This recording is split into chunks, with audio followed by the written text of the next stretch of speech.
All right, everybody. All I really have left to do on this saw before I start it is the bar studs right here. I'll show you how to do those, and I've got the bumper spikes that I'm going to install real quick. And this shouldn't take very long. I should be able to get this thing running probably, I would say, in the next maybe 20, 30 minutes.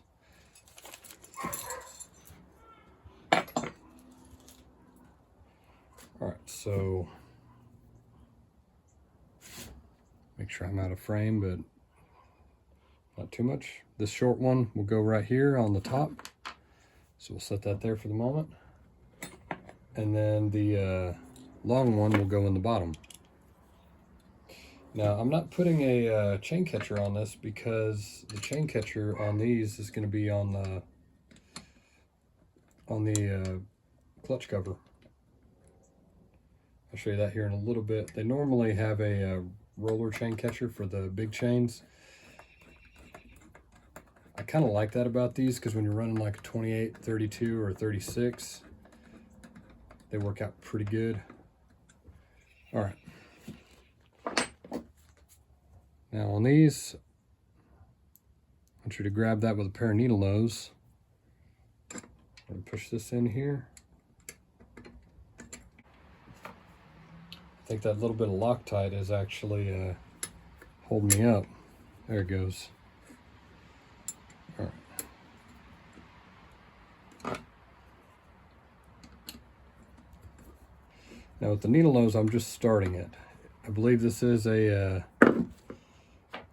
jam nut.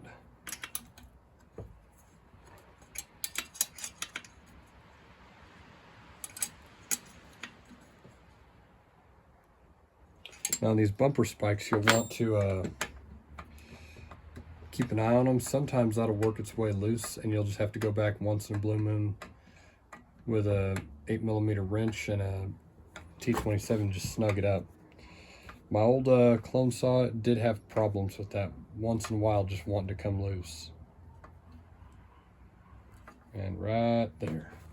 All right, I pulled the bar plate back off. I'm going to try and keep this to where you can actually see. Let's tweak that up just a little bit. There we go. And we'll set something over here under the side so that hopefully, double check that. Yep, you can see what's going on now. Sorry about the glare. I got off at like 5:30 today.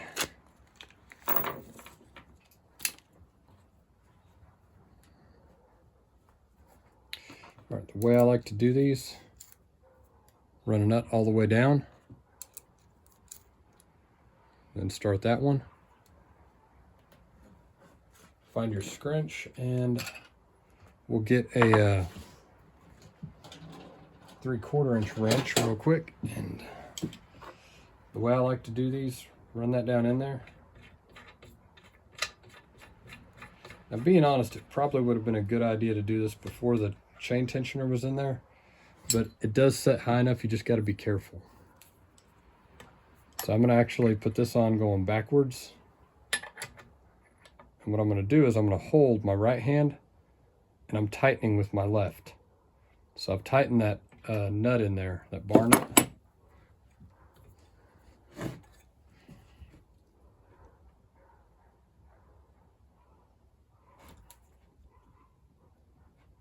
All right, that should do it. Now what I'm going to do is I'm going to put this back on here.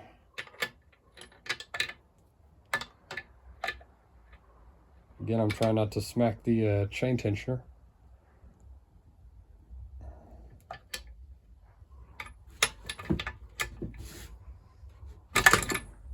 There it went.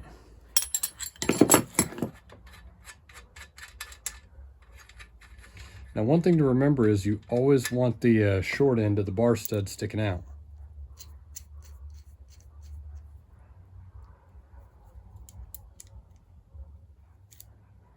I'm trying to decide if that noise in the background is thunder or if that's somebody's radio.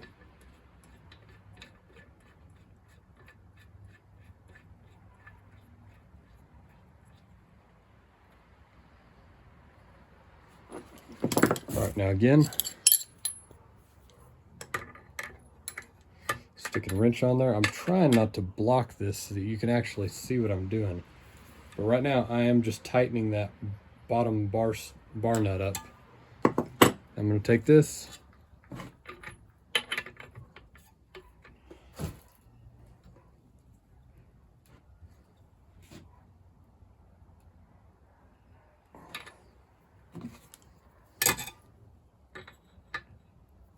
again, I'm being careful about that chain tensioner. There it went. What I did there, I kind of grabbed onto that chain spike, or that bumper spike, so I didn't actually stab my hand whenever it gave. So I'm not having to go get a Band-Aid or tape up a hole in my hand. All right, like I said, I already pulled this little bugger off, so we're going to put him back. And right there. Now that should have been just about everything right there. So this should complete the entire assembly. By the time you're seeing this, I'll probably be into the heat cycles. I like to run this thing, like let it idle for a good 45 minutes to an hour, like 3 days in a row, before I actually put a bar on it and go to cutting. Give the rings time to seat, give everything time to kind of get acquainted. If you put a heavy load on there, you can actually do some damage. I'm not actually going to put this on all the way, but here's the chain catcher. And that's how it'll look. So you got that roller kind of chain catcher right there. So if you throw a chain, it's actually going to hit that. It's not going to come back and hit the body of the saw as much. All right, the next time you see this, it should be sitting there idling.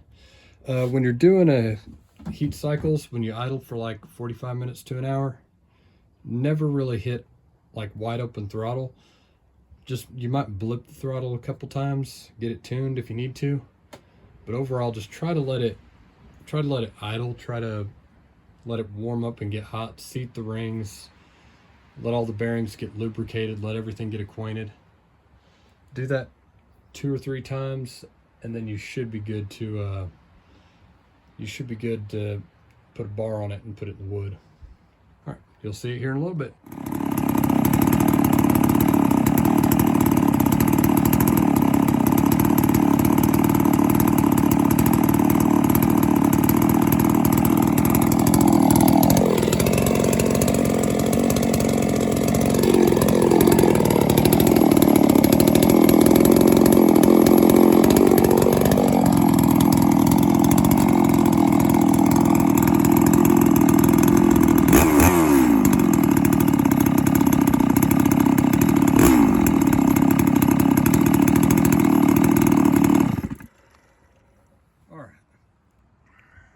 So that thing started on about the 4th or 5th pull, and I've got the idle set just a little high. I'm gonna probably even increase it a little bit.